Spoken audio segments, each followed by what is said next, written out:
Radio finds you well. 2 years ago, I was in a wheelchair and I thought I was dying. Now I'm fully mobile thanks to 2 successful hip replacement operations. And while I've completely changed my diet and purged my body of toxins, my symptoms still haven't totally gone away. I think it's an autoimmune problem. But I digress because I'm sharing all of this to illustrate a point and to ask the question, where is your tipping point and how much does your stress impact your relationship? I'm Nikki Green, a sexual marital therapist, affairs expert, and the co-founder of the Academy of Lasting Love. Most of us probably recognize at some level that for our relationships to thrive, we need to bring our best self to them. That's just another way of saying that we need to contain our level of emotional reactivity so that it doesn't spill out onto our partner when we're stressed. This is what we need to know. According to research, relationships between loving yet resilient people are the ones that fare best. We've all met people who are highly reactive and moan about everything. Even petty little things are catastrophes. For some, a person like that becomes a project.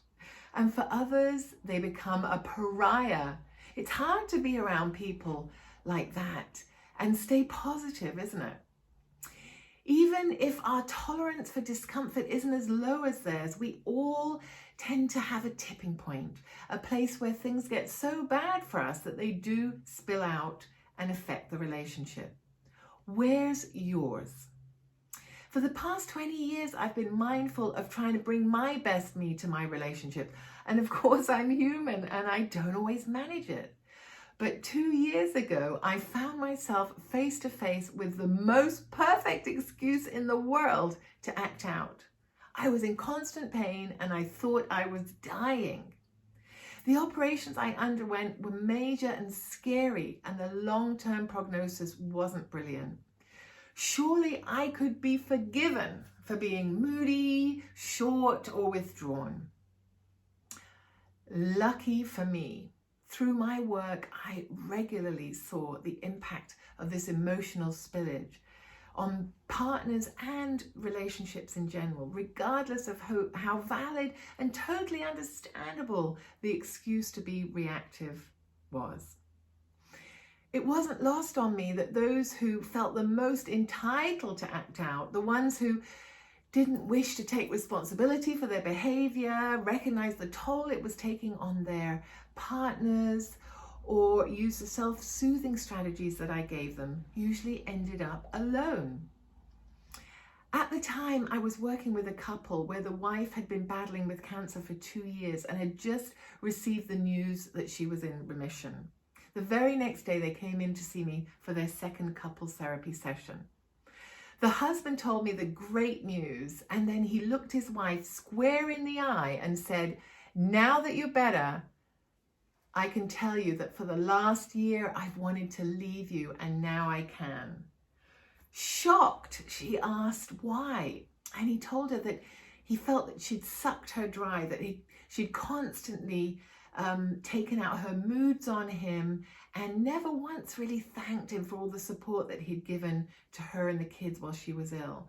I think he maybe had met someone too, but he told me he hadn't.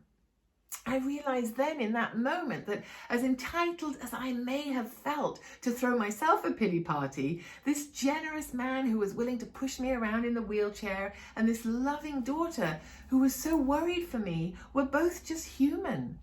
I knew that if I was to get short with them due to the constant pain I was in, or lost in my fear due to the lack of diagnosis, it would hurt and scare them, and no doubt impact our relationship. What was the point of making an already terrible situation worse? The question I vividly remember asking myself was, did I want to be ill and grateful for the support of these wonderful people, or did I want to be ill and alienate everyone?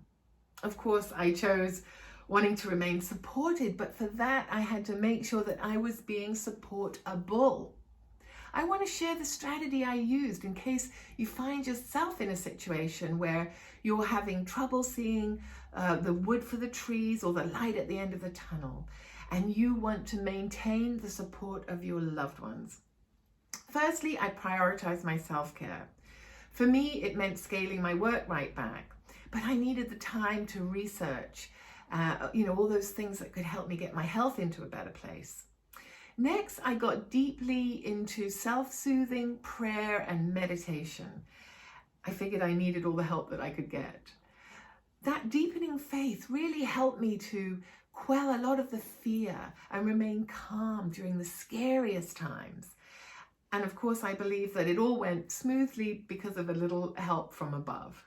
A great introduction to this is a lovely little book called Hiring the Heavens by Jean Slatter. For any real skeptics out there, check out Bruce Lipton's Biology of Belief lecture on YouTube. I also knew that I had to keep my monkey brain in check. When something awful is happening to us, it's so easy to feel fully justified in letting those negative thoughts take us to a terrible place.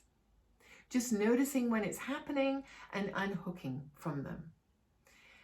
The best way I found to be able to do that was to stay in constant contact with all the many things that I actually did have to feel grateful about, including the support of the wonderful people around me, regardless of what was happening to my poor body.